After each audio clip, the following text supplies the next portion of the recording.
Bonjour à tous. La situation hydrologique continue de se dégrader en Côte d'Or. La préfète a signé un arrêté préfectoral constatant le franchissement des seuils d'alerte. Il entrera en vigueur à partir de lundi prochain. 8 des 14 zones du département sont désormais placées en alerte sécheresse. Ce passage au seuil d'alerte entraîne des restrictions d'usage de l'eau pour l'ensemble des usagers.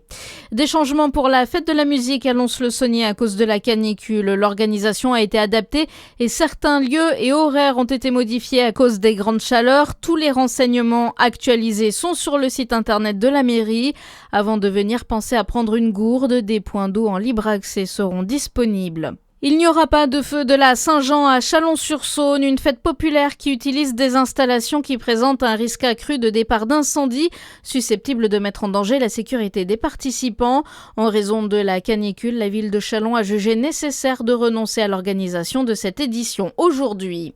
De la chaleur, mais aussi des orages. Ils ont été particulièrement violents hier en fin de journée sur les Hauts-de-France, notamment dans le Nord et le Pas-de-Calais. 2 personnes ont été frappées par la foudre à Fampoux, près d'Arras.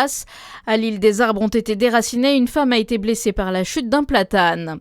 De nouveaux espaces végétalisés inaugurés à Besançon hier. Le site de l'ancien hôpital Saint-Jacques dispose désormais de 2 espaces végétalisés, la gourdonneur Paulette Guinchard ainsi que le jardin René Dumont.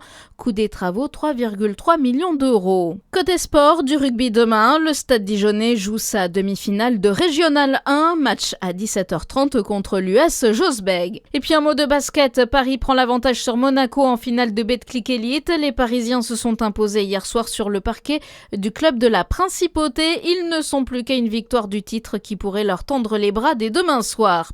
Bonne journée sur Fréquence Plus.